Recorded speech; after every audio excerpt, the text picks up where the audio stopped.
Assalamualaikum warahmatullahi wabarakatuh.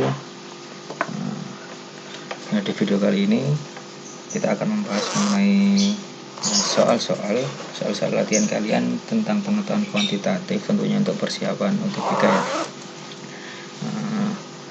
Sebelum kita bahas soal-soal ini, kemarin kita ambil dari website Rumah Bimbel Daniel kalau nggak salah. Sebelumnya mohon izin untuk Rumah Bimbel Daniel, kita pakai soalnya dan kita bahas di video ini gitu. Oke, langsung saja. Untuk soal nomor 1 ini mengenai gabungan antara konsep luas juring dengan peluang gitu ya. Kalau di sini ada lingkaran kecil dan lingkaran besar, masing-masing terbagi menjadi 1, 2, 3, 4, 5, 6, 7, 8 harusnya ya, 8 bagian yang kongruen tuh. Nah, luas daerah lingkaran besar adalah 3 kali luas lingkaran kecil. Nah, gini aja berarti. Misalnya ini kita sebut O pusatnya, ini A, ini B, ini C, ini D. Karena di situ dikasih bahwa luas lingkaran besar adalah 3 kali luas lingkaran kecil, otomatis juringnya sama 3 kali juga kan gitu. Berarti luas AOB itu pasti 3 kali luas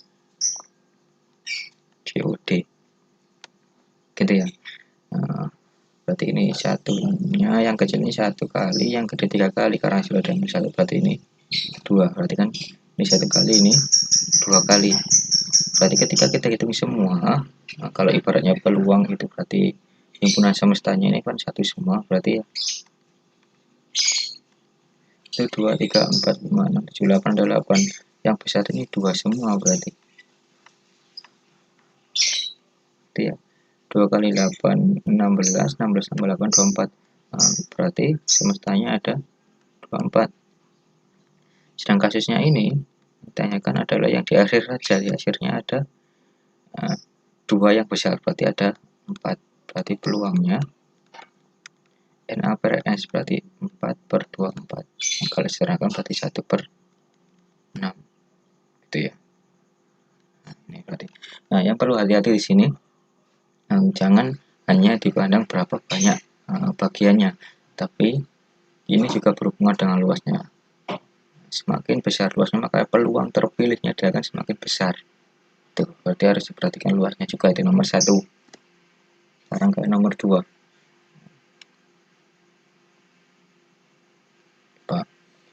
Yang grafik di atas, pada tahun berapa nilai ekspor negara Y 2 kali ekspor impor negara X. Berarti yang kiri ini X, yang kanan Y, gitu aja ya. Yang kiri X, yang kanan Y. Nah, ekspor negara Y, ekspor putih. Berarti kita bandingkan, ekspor negara Y, ekspornya hitam, impornya putih. Berarti kita bandingkan yang kiri, yang kanan hitam itu 2 kali kiri putih, kanan hitam 2 kali kiri putih. Ini sama, hampir sama. Ini nggak sampai separuh, nggak sampai 2 kalinya, ini nggak sampai, berarti ini kan. Nah, yang hitam ini adalah 2 kali yang putih ini. Nah, gitu. Berarti yang benar adalah 1990. Sekarang ke soal nomor 3. Oke, dalam sebuah kota terdapat pulpen merah, kotak mungkin ini ya. Kotak terdapat pulpen merah, biru, dan hijau. Jika sebuah pulpen diambil secara acak, peluang pulpen tersebut berwarna merah adalah 2 kali lebih besar. Berarti gini, masih berhubungan dengan perbandingan. Berarti ada merah, ada biru, ada hijau. Berwarna merah adalah 2 kali lebih besar dari merah adalah 2 kali lebih besar dari biru. Ini ya. Terus satunya dan 3 kali besar dari hijau. Berarti merah ini 3 kali hijau. Berarti kalau dibandingkan merah banding biru, merahnya 2, nya 1 gitu ya. Kalau dengan hijau berarti merahnya 3, hijaunya 1. Nah, tinggal kita samakan, berarti jadi 6 ya, yang atas kali 3, yang bawah kali 2. Ini 6 kali 3, 2. Berarti perbandingannya merahnya 6, birunya 3, hijaunya 2. Jika di dalam kotak tersebut terdapat 12 bolpen merah, maka jumlah totalnya berapa? 6, 9, 11. Berarti 11 kan? Di sini yang diketahui adalah bolpen merah 12. Bolpen merah di sini perbandingannya 6, berarti 11 per 6. Jawabannya 22. Itu jawabannya D. Nah, lanjut ke soal nomor 4. Dari gambar di atas, manakah pernyataan yang benar tentang X, Y, Z? Kalau ini 95, 45, berarti ini 95, 45, berarti 140, 40, berarti ini 40. Nah, yang kita ketahui dari perbandingan sinus atau dalil sinus, sisi yang di depan ini mencerminkan panjang dari sisi besar sudutnya ini mencerminkan panjang dari panjang sisi yang ada di depannya gitu. Kalau ini dibandingkan ini, kalau semakin besar sudutnya, maka panjang sisi yang ada di depannya semakin panjang. Itu berarti ini kan yang paling kecil adalah 40, otomatis X yang paling kecil. Terus 45 berarti Z, terus 55 Y, berarti X, Y, Z. Berarti yang A. Gitu. Lanjut. Soal nomor 5. Nah, ini soal yang mudah, harusnya kita bisa memaksimalkan waktu di soal-soal seperti ini. Manakah nilai yang mempunyai nilai terbesar? Kita cari yang terbesar. Paling enak kita samakan penyebutnya aja kan. Coba kita identifikasi yang A. Berarti ini 4/7 kali 80%. Gitu ya. Sederhanakan. Berarti 32/70. Nomor 2, 6/7 kali 70%. Ini berarti 42/70. Yang C 9/14 kali 80/100. Karena yang awal sudah 70 semua, usahakan yang lain jadi 70 juga. Ini 7, ini 2. Bagi 4 kali, berarti ini 36/70. Sekarang yang D 11/14 kali 60%. Ini 7, 3, berarti 33/70. Sekarang yang E 9/7 kali 50%. Ini berarti 45/70. Karena penyebutnya sudah 70 semua, otomatis bisa kita bandingkan dari pembilangnya. Kita cari pembilangnya terbesar, berarti yang 45/70, berarti jawabannya E. Itu. Lanjut ke soal nomor 6. Perhatikan gambar di atas, terdapat 3 himpunan A, B, dan C. Pernyataan yang menggambarkan daerah yang diarsir. Di sini kalian harus paham mengenai apa ya, daerah himpunan, berarti ya irisan, gabungan, dan lain-lain. Berarti kita identifikasi yang A. A irisan B, irisan B, C. Berarti A irisan B, kalau digambar ini ya, A irisan B itu yang mana? A irisan B, berarti yang ini. B irisan C, yang ini. Nah, berarti otomatis yang dimaksud di A ini adalah yang kecil ini, irisan dari irisan yang ada. Nah, gimana ya bilangnya? Ini gabungan diiriskan. Nah, coba kita yang D. A gabungan C, coba kita gambar.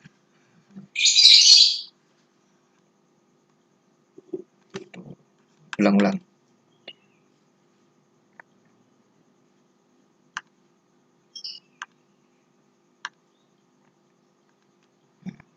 Berarti coba kita gambar, ada A,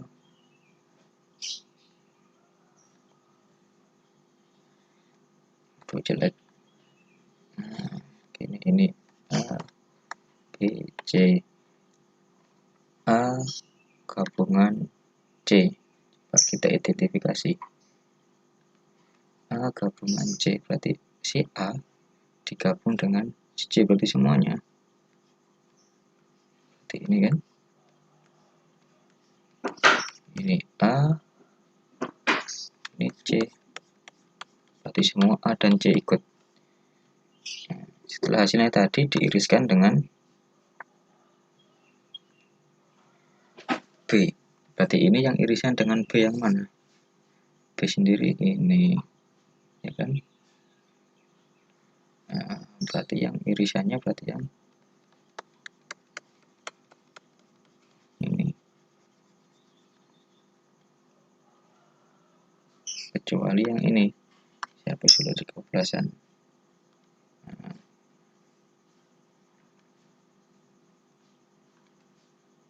berarti ini ya.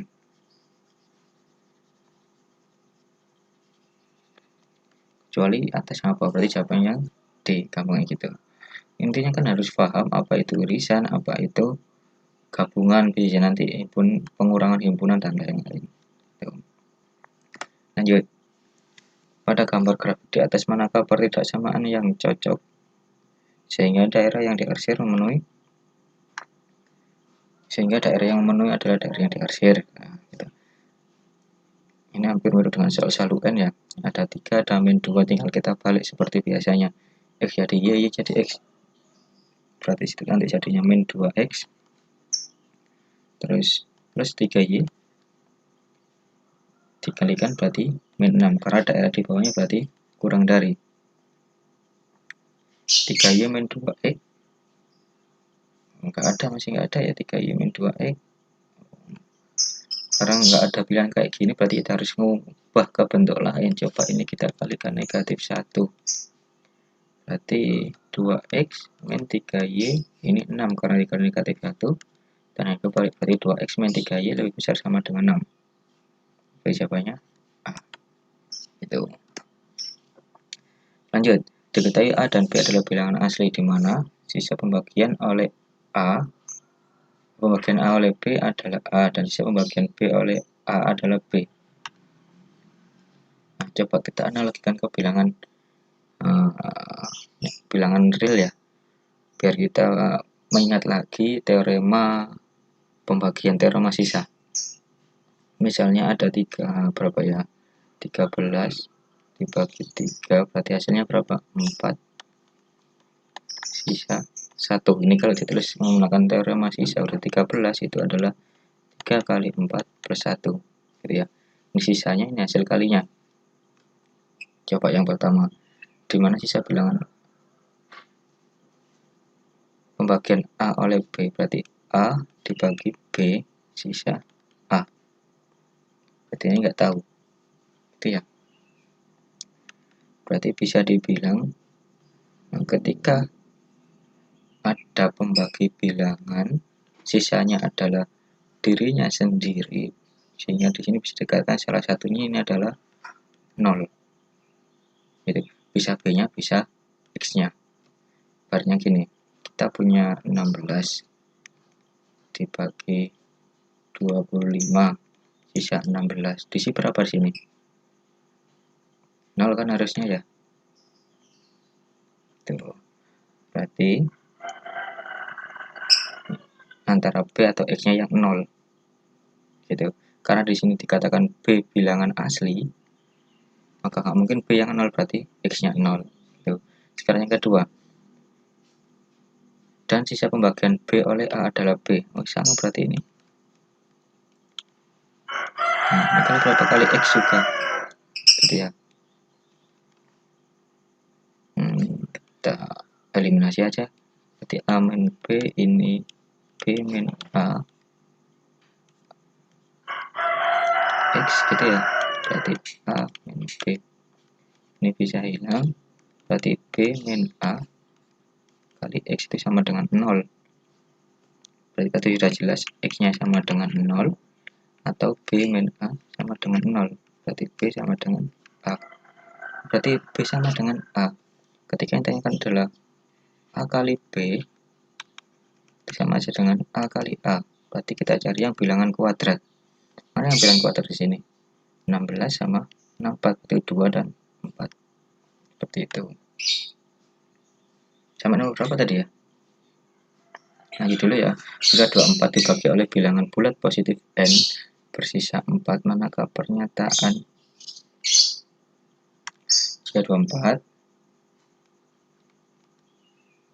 dibagi oleh bilangan positif n, berarti n kali sesuatu sisa 4. Jadi kalau menggunakan teorema sisa, maka manakah pernyataan n yang pasti? Kalau pakai logika kan gini, n adalah bilangan genap. Berarti ini kalau kita sederhanakan 24 kurangi 4 berarti 20 n kali x. Berarti cari yang faktor 20 gitu ya. N adalah bilangan genap. Ini genap. 20 itu berapa kali berapa sih?